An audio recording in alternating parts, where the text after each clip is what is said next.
Hello बच्चों, स्वागत है आपका मेरे यूट्यूब चैनल पे। आज हम डायरेक्टरेट ऑफ एजुकेशन की क्लास 7 की वर्कशीट 36 डिस्कस करेंगे। सब्जेक्ट है बच्चों इस वर्कशीट का सोशल साइंस और डेट है बच्चों इस वर्कशीट की 22 Feb 2021। वर्कशीट को स्टार्ट करने से पहले आप सब बच्चे मेरे चैनल ऋषभ कंप्यूटर क्लासेस को जरूर सब्सक्राइब कर दें जिन बच्चों ने चैनल को सब्सक्राइब नहीं किया हुआ है। तो देखते हैं आज की वर्कशीट।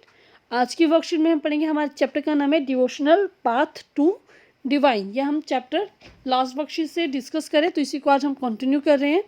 तो dear children, the period after the 13th century there was a new way of Bhakti movement in northern India.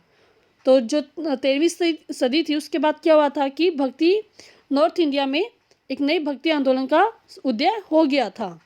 This was an era when Islam, Hinduism, Sufism, very strand of bhakti and Nagpanthi, Siddhas and yogi influenced one another.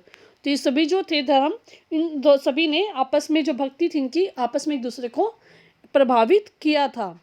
Today we will learn about some of this. आज हम इनमें से कुछ के बारे में पढ़ेंगे। तो जैसे कि फर्स्ट है तुलसीदास।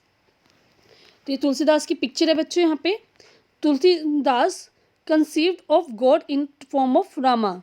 जो तुलसीदास जी थे उन्होंने ईश्वर को राम के रूप में धारण किया था। ठीक है। His famous composition is Ramcharitmanas written in Awadhi. तो तुलसीदास जी ने जो थी रामचरितमानस लिखी थी वो अवधि भाषा में उन्होंने लिखी थी। ठीक है। आपने सुना भी होगा, पूछा जाता है कई बार रामचरितमानस किसने लिखी थी बच्चों? तुलसीदास जी ने, और अवधि भाषा में लिखी थी। नेक्स्ट है, this is an expression of both his devotional feeling and his literary work. तो इसमें उन्होंने अपने भक्ति भाव एवं जो इनका साहित्यिक वर्क था उसके प्रति अभिव्यक्ति, उसके हिसाब से उन्होंने अपनी भगवान के प्रति अभिव्यक्ति प्रस्तुत की थी। नेक्स्ट है सूरदास। ये सूरदास जी की फोटो है यहाँ पे। Surdas was an ardent devotee of Shri Krishna. तो सूरदास जी कृष्ण के अनन्य भक्त थे। His composition compiled in Sursagar, Sursavali and Sahitya Lahari. तो उन्होंने जो लिखा था वो सुरसागर में मिलता है, सुरसावली में मिलता है और साहित्य लहरी में वो मिलता है। ये सभी क्या उनकी साहित्य की संग्रह है जहाँ पे उनकी जो उन्होंने लिखा है वो मिलता है। These are the express his devotional feeling. तो इससे इनके भक्ति भाव की अभिव्यक्ति हो जाती है। नेक्स्ट है रविदास। ये रविदास जी की फोटो है। Ravidas was a great Sant of India, philosopher, poet and follower of God. जो रविदास जी थे वो भारत के महान संत थे, दर्शन शास्त्री थे, कवि थे और समाज सुधारक भी थे। He was a person of the Nirguna sect in Sant traditional. वही निर्गुण संप्रदाय अर्थात संत परंपरा के भक्ति थे, वो मतलब संत थे। नेक्स्ट है बच्चों दादू दयाल। तो दादू दयाल, या दादू दयाल की फोटो है ये। दादू दयाल वाज ए संत, वो भी क्या थे? एक संत थे। ही ऑलवेज, नेक्स्ट है, he was very kind, due to this he got the name Dadu Dayal. वो बहुत दयालु थे, काइंड मतलब दयालु थे, इसी कारण उनका नाम दादू दयाल, दयालु से क्या बन गया? दयाल बन गया। ही रोट शब्द एंड शाकी। उन्होंने शब्द और शाकी रचनाएं लिखी थी।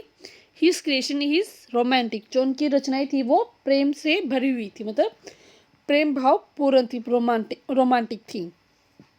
नेक्स्ट बच्चा मीराबाई। मीराबाई की फोटो यहाँ पे। Mirabai was a Rajput girl. वो क्या थी? राजपूत कन्या थी।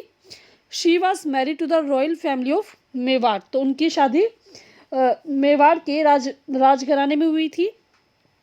She was devotee to Krishna. वो कृष्णा की भक्त थी, मतलब कृष्ण भगवान की वो अनन्य भक्ति। There was an expression of devotion in her hymns. तो जो भी उनकी रचनाएं थी, उनके भजन जो थे, हाइम्स मतलब भजन, उनके भजनों में भगवान कृष्ण के प्रति प्रेम भाव दिखाई देता है। ठीक है। तो अब हम करते हैं इस वर्कशीट के क्वेश्चन आंसर। तो फर्स्ट क्वेश्चन है, Ramcharitmanas is written in dash language. तो रामचरितमानस किस लैंग्वेज में लिखी गई थी बच्चों हमारी? तो आंसर देखते हैं इसका। तो इसका आंसर आप लिखेंगे इन अवधि, AWADHI। तो आप फर्स्ट में आप लिख देंगे अवधि। ठीक है।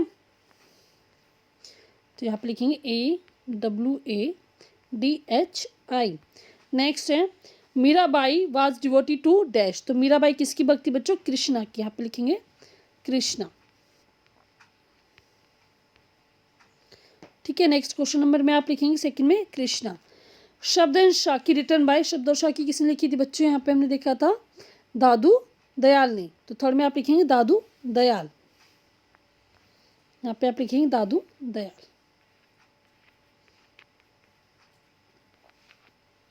नेक्स्ट है Surdas composition compile in dash dash and dash. तो 3 ब्लैंक हैं, तो तीनों के नाम हम यहाँ पे लिखेंगे। जो सूरदास जी हैं उनकी रचनाएं कहाँ कहाँ संग्रहित हैं? आप लेंगे फर्स्ट में सूरसागर, फर्स्ट ब्लैंक में, सेकंड में सुरसावली और थर्ड में आप लिखेंगे साहित्य लहरी। तो आप एक फोर्थ ब्लैंक में आप ये चारों तीनों के तीनों भर देंगे। ठीक है, नेक्स्ट देखते हैं इस वर्कशीट को हम आगे। नेक्स्ट है बच्चों एक्टिविटी इस वर्कशीट की। There are several Sant poets whose name had been mentioned but their work has not been included in the chapter. Find out more about the language in which they composed, whether their composition were sung and what their composition were about.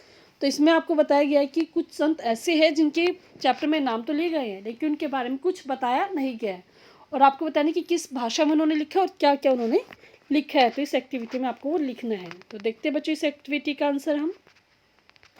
तो answer लिखेंगे बच्चों आप इसका Shankardev. Shankardev of Assam emphasise devotion to Vishnu. जो शंकरदेव थे उन्होंने विष्णु के प्रति अपनी भक्ति दिखाई थी। He composed poem and place in Assam. Asami, जो उनकी असमी लैंग्वेज होती है असम की, उसी भाषा में उन्होंने पोएम लिखी थी और प्ले लिखे थे। तो ये आप अपनी एक्टिविटी में कंप्लीट कर लेंगे बच्चों। तो पूरी वर्कशीट बच्चों हमारी कंप्लीट हो गई है। अगर आपको वर्कशीट समझ में ही अच्छी लगी है तो जल्दी से जल्दी बच्चों आप मेरे चैनल ऋषभ कंप्यूटर क्लासेस को सब्सक्राइब कर दें। वीडियो अगर अच्छी लगी तो लाइक कर दें, शेयर करें और कमेंट करके बताएं कि वीडियो आपको कैसी लगी बच्चों। थैंक यू बच्चों, हैव ए नाइस डे।